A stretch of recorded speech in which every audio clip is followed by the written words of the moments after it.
Daniel Anzar Simanjuntak menyindir Anies Baswedan dengan akun Twitternya. Daniel mengatakan, sayangnya ada beberapa pihak ingin menggunakan jabatan kepala daerah itu sekedar panggung asal beda untuk anak tangga jabatan politik berikutnya, lupa fokus pada upaya harmonisasi pembangunan bersama pemerintahan pusat, dalam hal ini adalah Presiden.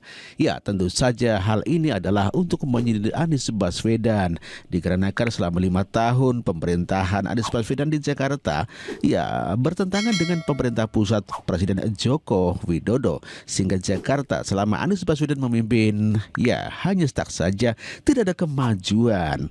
Ya, itulah Anies Baswedan. Maka telak banget. Tentu Daniel Simanjuntak menandakan tidak ingin Anies Baswedan maju di Pilkada Jakarta dikarenakan berpengalaman selama 5 tahun menjegal program-program pemerintahan pusat. Juru bicara Menteri Pertahanan sekaligus Presiden terpilih Prabowo Subianto, Daniel Anzar Simanjuntak, menyindir soal oposisi yang mengincar jabatan kepala daerah. Calon Gubernur Jakarta Anies Baswedan merespons sindiran Daniel.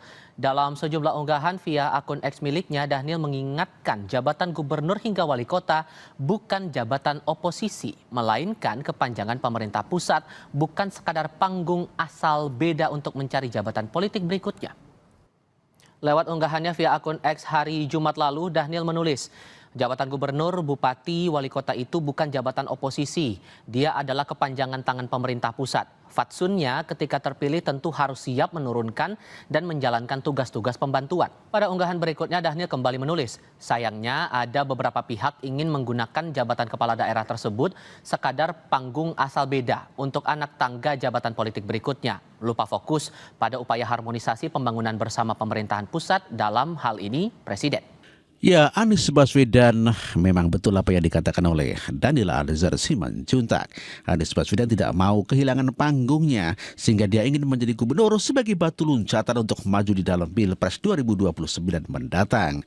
Tentu saja hal ini membuat Prabowo Subianto tidak senang dikarenakan Anies begitu sombongnya pada saat debat memberikan nilai dari 100 dan banyak ucapan ataupun Anies Baswedan yang tidak tepat. Pertama, dia tidak ingin maju melawan Prabowo, namun kenyataannya dia tetap maju melawan Prabowo Subianto. Anies Baswedan sudah beberapa kali melakukan ya kebohongan publik. Sebagaimana dikatakan, dia tidak akan melawan Prabowo Subianto apabila Prabowo maju. Namun demikian dia tetap juga maju. Itulah kemunafikan Anies Baswedan. Dan itu boleh dikonfirmasi pada siapapun yang ketemu. Saya sampaikan, saya memiliki komitmen dan saya tidak ingin dicatat sebagai pengkhianat. Apalagi saya ini menjadi gubernur Jakarta itu dipromosikan, promotornya itu Pak Prabowo, Gerindra dan PKS. Jadi Mas Anies, ketika itu syaratnya kalau Pak Prabowo masih jadi calon presiden, Anies Baswedan tidak akan maju. Tapi kalau Pak Prabowo tidak nyapres, mungkin saja lain. Dan saya tahu persis bahwa Pak Prabowo memang akan menjadi calon presiden. Jadi saya sampaikan pada semua bahwa calon adalah Pak Prabowo. Karena itu jangan memikirkan tentang nama-nama lain. Dan jangan harap saya menyatakan bersedia, apalagi menjadi poros ketiga. Tidak mungkin. Selama masih ada Pak Prabowo ketika itu. Dan itu komitmen saya dengan Pak Prabowo. Kita akan Gedabrus omongan Anies Baswedan. Katanya tidak akan maju selama Prabowo maju di dalam Pilpres. Namun demikian pada kenyataannya dia telah maju dan akhirnya Mutiara Anies Baswedan kalah telak.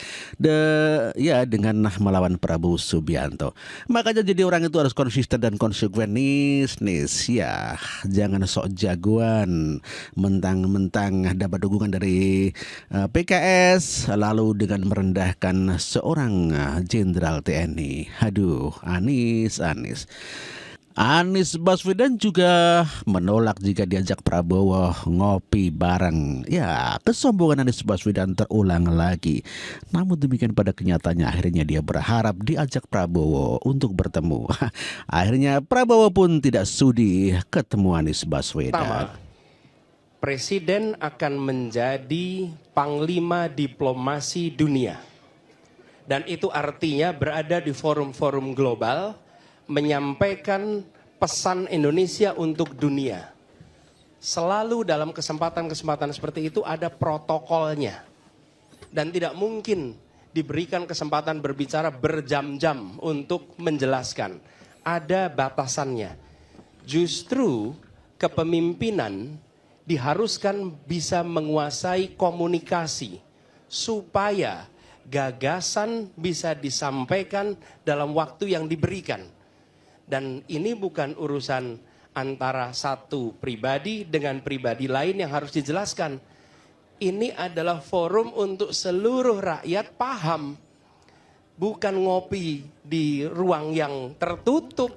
Jelaskan di forum tadi. Dan sesempit apapun waktu yang diberikan, gunakan untuk menyampaikan. Dan itu semua bisa disampaikan. Saya bicara di berbagai forum global, ya waktunya 1 menit, 2 menit.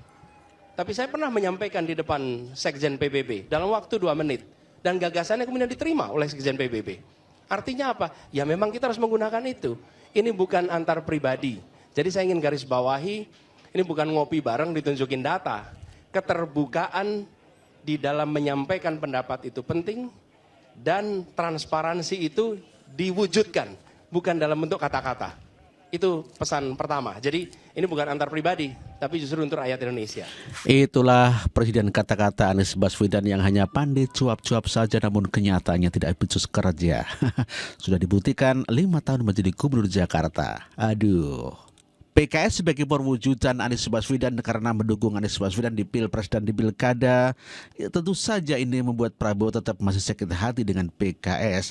Oleh karenanya walaupun PKS mengundang Prabowo Subianto tidak hadir di dalam milad PKS. Ya, Sekjen PKS Abu Bakar Al-Habsyi mengundang Prabowo Subianto hadir. Partai-partai yang di parlemen kita undang semua, ya. Jadi termasuk kepada Presiden dan calon Presiden paslon 1, 2, 3 kita undang. Tapi dari Pak Prabowo sudah menyatakan hari ini ada acara seperti ini juga di rumahnya. Dari keluarga besar, jadi dia minta izin. Kemungkinan, kata Pak Dasko, kemungkinan yang dikirim wakilnya Pak Muzani. Ya itulah sampai PKS yang mengundang Prabowo Subianto di milad PKS, satu ulang tahun PKS. Tetapi PKS tidak mau hadir. Rasain. Makanya jadi orang itu jangan sok suci dan sok jagoan. Saya sudah gelar karpet merah tapi Prabowo tak hadir. PKB tanpa karpet merah. Partai Keadilan Sejahtera atau PKS sudah menggelar karpet merah di kantornya tapi Presiden terpilih Prabowo Subianto tak hadir. Prabowo bersama Wakil Presiden terpilih Gibran Rakabuming Raka diundang PKS dalam acara halal bihalal dan tasyakuran milad Partai Keadilan Sejahtera ke-22 yang digelar Sabtu, 27 April 2024, hari ini di Jakarta. Selain Prabowo dan Gibran, seluruh pimpinan partai politik ikut diundang. Sekretaris Jenderal, Sekjen, PKS Abu Bakar Al-Habsyi menjelaskan penyebab Prabowo Subianto tak bisa hadir dalam acara yang digelar di kantor DPP PKS itu. Pak Prabowo sudah menyatakan ada acara seperti ini juga di rumahnya dari keluarga besarnya. Jadi dia minta izin, kata Abu Bakar kepada wartawan di DPP PKS, Sabtu pagi. Abu menjelaskan kedatangan Prabowo Subianto di acara PKS rencananya diwakili oleh Sekjen Partai Gerindra Ahmad Muzani. Itulah berita mengenai PKS yang telah mengundang Prabowo Subianto di miladnya. Namun demikian Prabowo Subianto tidak mau hadir ya. Ya tentu saja siapapun orangnya apabila begitu sangat dihina-hina. Namun demikian sekarang mereka mencoba merayu-rayu. Ya itulah PKS alias Anies Baswedan.